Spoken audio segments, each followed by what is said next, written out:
যেটাকে বলছে হচ্ছে যে আপনাকে বলা হচ্ছে যে একজন পেশাদার বক্তা, যখন আপনি যেহেতু আপনি বক্তৃতা দিয়ে টাকা নিয়ে থাকেন, এইটা আপনি ঘন্টায় কত টাকা নেন সেটা নিয়েও মানুষের মধ্যে উৎসাহ আছে।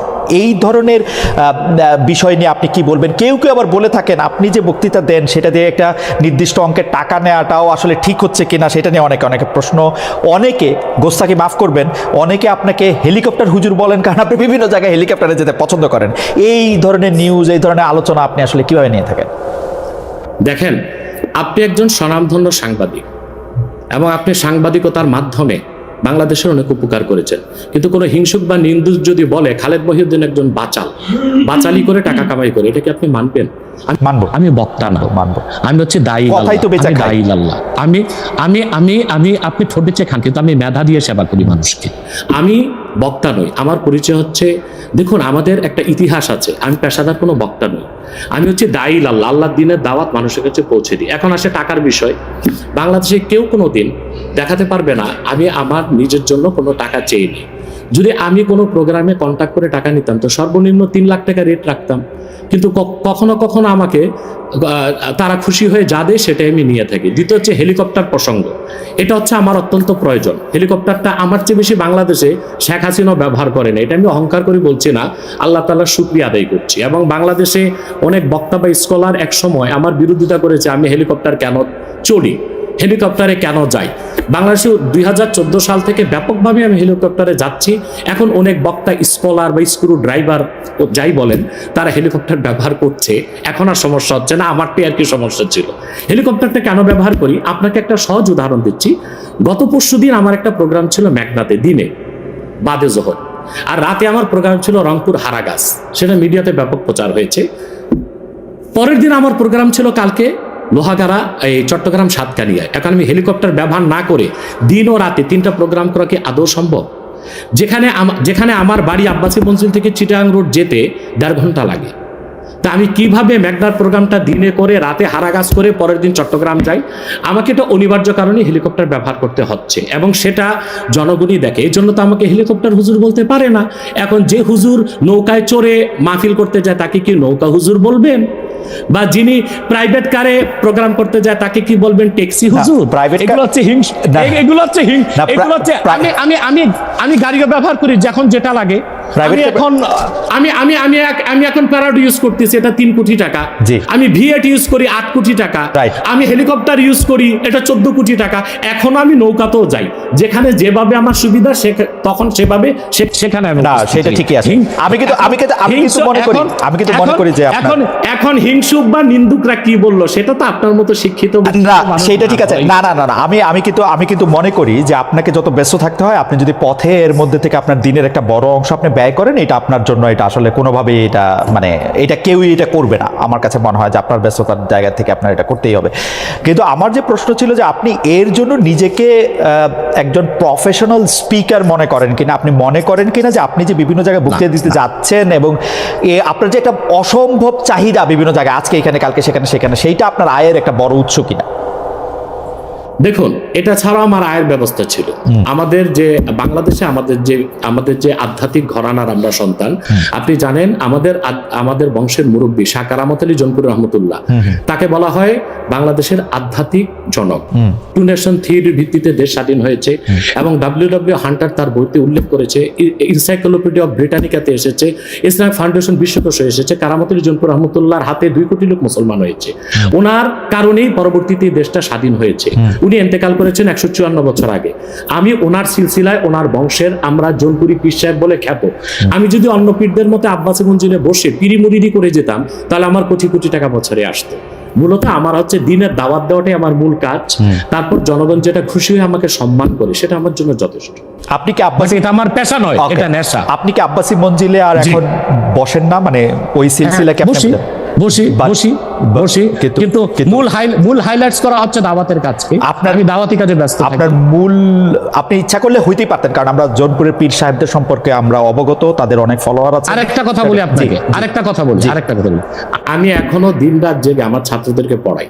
আমি বুখারী শরীফ প্রথম খণ্ড আমার ছাত্রদেরকে পড়াই। তো শুধু মাদ্রাসায় পড়িও আমি কয়েক লাখ টাকা কামাই করতে পারতাম, বই লেখাও কামাই করতে পারতাম, কিন্তু আমি মনে করি তৃণমূল পর্যায়ে আল্লাহর কোরআনের দাওয়াত পৌঁছে দেওয়ার জন্য ওয়াজ মাহফিলের কোনো বিকল্প নেই। রাইট, সেই এটা আমার পেশা নয়, এটা আমার নেশা। এটা আপনার নেশা, কিন্তু আপনি অন্যগুলি যেগুলি আপনি অর্থকরী দিতে পারতেন সেগুলি তো আপনি নেন নাই, আপনি নিছেন হচ্ছে দিনের দাওয়াতের জায়গাটাকে, টাইমটাকে, সেই ওগুলো নিচ্ছি, ওগুলি আপনি ঠিক টাকার জন্য আপনি ব্যবহার করছেন না, আয়ের ব্যবস্থা নয়। রাইট, সেই জন্য আমরা আপনাকে একজন পেশাদার মানে বা প্রফেশনাল রিলিজিয়াস স্পিকার এরকম বলতে পারি কিনা, সেইটাই ছিল আর কি আমাদের প্রশ্ন। না না, পেশাদার বলতে পারি না। ওকে, আপনি আসছেন এখানে, আমরা দর্শকদের কাছে একটা প্রশ্ন করেছিলাম যে আগামী জাতীয় নির্বাচন ঘিরে বাংলাদেশে ইসলামপন্থী দলগুলোর মধ্যে ঐক্য প্রক্রিয়া সফল হবেন বলে মনে করেন কিনা দর্শকরা। শতকরা 56% দর্শক মনে করছেন হ্যাঁ, শতকরা 44% দর্শক মনে করছেন যে না, সেই ঐক্য প্রক্রিয়া সফল হবে না। 70,000 দর্শক ভোট দিয়েছেন। আমি একটু আবার জনাব আব্বাসীর কাছে ফিরি। জনাব আব্বাসী, আপনি আপনার বক্তব্যে সামাজিক বিষয়, আধ্যাত্মিক বা পারলৌকিক বিষয়গুলির পাশাপাশি রাজনৈতিক বিষয়গুলিও উঠে আসে। আপনি যখন যে প্রয়োজন মনে করেন দাবি দাওয়া নিয়েও মাঠে নামেন। আপনার রাজনৈতিক মিশন ও ভিশন সম্পর্কে একটু জানতে চাই। গত আগস্টের শেষ দিকে নতুন রাজনৈতিক দল গঠনের কোনো গঠনের ঘোষণা দিয়েছিলেন, তাতে অগ্রগতি আছে কিনা আপনি যদি একটু সংক্ষেপে বলতেন। দেখুন, আমার রাজনৈতিক দর্শনটা ভিন্ন। সেটা হচ্ছে যে রাজনীতির দুইটা দিক রাষ্ট্রবিজ্ঞানের, আপনি ভালো জানেন। একটা হচ্ছে থিওরিক্যাল পলিটিক্স, আর একটা হচ্ছে অ্যাপ্লাইড পলিটিক্স। তা আমি অ্যাপ্লাইড পলিটিক্সটা করি না, হরতাল মিছিল মিটিং ভোটাভুটি এগুলোকে আমি সমর্থন করি না, বাট থিওরিক্যাল পলিটিক্স এটা আমি খুব চর্চা করি। এবং থিওরিক্যাল পলিটিক্সটা হচ্ছে রাষ্ট্রবিজ্ঞানের অবজারভেশনাল সায়েন্স, পর্যবেক্ষণমূলক বিজ্ঞান। আমি বাংলাদেশ নিয়ে আমার যে চিন্তা চেতনা এবং বাংলাদেশের ভবিষ্যৎ নিয়ে, এটা 8ই আগস্ট আমি সংবাদ সম্মেলন করে বলেছি, সেটা আপনি দেখবেন, জনগণও দেখবে বলে আশা করি। আমি আমার বক্তব্যে বারবার বলে এসেছি, বাংলাদেশে এখন যারা রাজনীতির দায়িত্ব নিয়েছে, রাষ্ট্র পরিচালনা, রাষ্ট্র মেরামতের, তাদের হাতে বাংলাদেশের রাজনীতির ভবিষ্যৎ মোটেও নাই। এটা চলে গেছে আটলান্টিকের ওপারে। আমি সবসময় আমার বক্তব্যে ভারত বিরোধিতা করে এসেছি। আমি ভারতের আধিপত্য এক মুহূর্তের জন্য বাংলাদেশে মানতে পারি না। আমি বলেছি ভারতীয় হিন্দুত্ববাদ আর আধিপত্যবাদ থেকে বাংলাদেশ মুক্ত হয়েছে, কিন্তু মার্কিন আগ্রাসন ধেয়ে আসছে। এখন যদি এখানে আমি মনে করি যে পশ্চিমা দুনিয়ার 3টা এজেন্ডা, একটা হচ্ছে বর্তমান সরকারকে বসানো। বর্তমান সরকার যে গঠন করা হয়েছে এটা তো কোনো বিপ্লবী সরকার হয়নি। আমি তো চেয়েছিলাম প্রত্যেক মূলধারা রাজনৈতিক দল থেকে ঘাঘু রাজনীতিবিদ যারা তৃণমূল থেকে রাজনীতি করে এসেছে তাদেরকে নিয়ে একটা ইন্টারিয়াম গভর্নমেন্ট হবে, তা তো হলো না। বরং আমি মনে করি এটা পশ্চিমা দুনিয়ার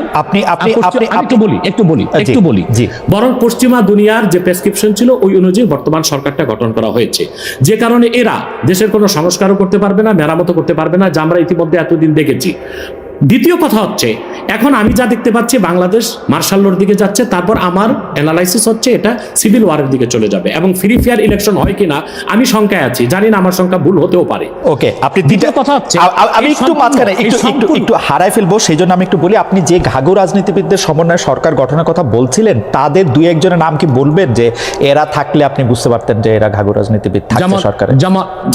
যেমন মনে করেন বিএনপি থেকে 2-1 নেওয়া যেতে পারতো, জামাত ইসলামের ডক্টর শফিক সহ আরো কিছু অভিজ্ঞ কিছু নেতা নেওয়া যেতে পারত, এবং আরো যেমন ছাত্র সমন্বয়কদের থেকে যারা যেমন তাদেরকে যারা বুদ্ধিভিত্তিক নেতৃত্ব দিয়েছে তাদের রাখা যেতে পারত। অর্থাৎ বাংলাদেশে যে রাজনীতি করবে তারা বাংলাদেশের ইতিহাস, ঐতিহ্য, এই জাতির নৃতত্ব সম্পর্কে জানা থাকতে হবে, নতুবা এই জাতিকে কেউ শাসন করতে পারবে না। যারা এখন শাসন করতেছে তাদেরকে আপনি এর যোগ্য মনে করেন না, এবং আপনি মনে করেন একটা সিভিল ওয়ারের দিকে, একটা মার্শাল লর দিকে, তাদেরকে আমি অযোগ্য বলছি না, কিন্তু রাজনীতির ময়দানে তারা খুব যোগ্য নয়। তারা যদি খুবই যোগ্য হতো তাহলে দেশকে এই অবস্থায় যায়, এখন লুটপাট ধর্ষণ যেভাবে বেড়েছে, এখন এটা তো স্বাভাবিকই মনে হচ্ছে যে দেশ কোনো ভালো গন্তব্যে যাচ্ছে না।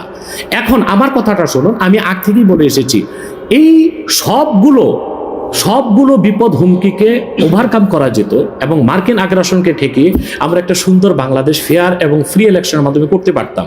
এটার দায়িত্ব যদি ইসলামপন্থীগণ নিতেন। এখন ইসলামপন্থী কারা? শুধু জামাত ইসলামীকে তো দিলে হবে না। এই দেশে 3 থেকে 3.5 লক্ষ মসজিদের ইমাম হচ্ছে হেফাজতের লোক, তারা হচ্ছে মসজিদগুলোকে কন্ট্রোল করে, এবং প্রত্যেকটা সমাজ কিন্তু এখনো মসজিদ কর্তৃকই নিয়ন্ত্রিত। ইমাম সাহেবের কথাটাই সমাজের লোক শুনে। তো বোঝা যাচ্ছে যে বাংলাদেশের রাজনীতিতে মূল শক্তি হিসেবে আসতে পারে হেফাজত ইসলাম বাংলাদেশ, তাদেরকে নিতে হবে। জামাত ইসলামী আছে, খেলাফত আছে, অন্যান্য ইসলামী দলগুলোকে নিয়ে যদি একটা অ্যালায়েন্স করা যেত, তাহলে বাংলাদেশে যে কোনো আগ্রাসনও ঠেকানো যেত, ফ্রি অ্যান্ড ফেয়ার ইলেকশনও করা যেত, এবং অন্তত শতাধিক আসন নিয়ে ইসলামপন্থীগণ সংসদে যেতে পারত। ওকে, ইসলামপন্থীদের কথা যেহেতু আসলো, মানে আপনাকে প্রথমে একটু প্রশ্ন করে রাখতে চাই যে আপনি নতুন রাজনৈতিক দল ঘোষণা অগাস্টে দিয়েছিলেন, আপনার রাজনৈতিক দর্শনের কথাও বললেন যেটা অনেকের থেকে আলাদা। বর্তমানে যেসব রাজনৈতিক ইসলামী আদর্শে অনুপ্রাণিত রাজনৈতিক দল আছে, জামাত ইসলামী সহ, তাদের কারোর সাথে যুক্ত হওয়া বা তাদের কারোর ব্যাপারে মানে তাদের অন্তর্ভুক্ত হওয়ার কি আপনি ভাবছেন, বা তাদের কাউকে আপনি সহি ইসলামিক আদর্শে অনুপ্রাণিত রাজনৈতিক দল মনে করেন কিনা? দেখুন, আমি আগেই বলেছি যে আমি অ্যাপ্লাইড পলিটিক্স করি না, আমি থিওরিক্যাল পলিটিক্স করি। কারণ আমি খেলাফার আদর্শে বিশ্বাসী, আমি ডেমোক্রেসিতে বিশ্বাসী নই। আমি মনে করি ডেমোক্রেসি বা গণতন্ত্রটা পৃথিবীর মানুষকে প্রতারিত করছে। ডেমোক্রেসি বা গণতন্ত্রের সুবিধা নিচ্ছে আমেরিকা এবং কয়েকটা ইউরোপিয়ান দেশ। আমাদের মতো তৃতীয় বিশ্বের দেশগুলো গণতন্ত্রটাই আমাদের জন্য অভিশাপ। আমাদের কোনো স্বাধীন পররাষ্ট্রনীতি নেই, আমাদের কোনো ট্যাক্সই অর্থনীতি নেই, আমাদের কোনো পূর্ণাঙ্গ শিক্ষা ব্যবস্থা নেই, আমাদের কোনো সুস্থ সংস্কৃতি নেই।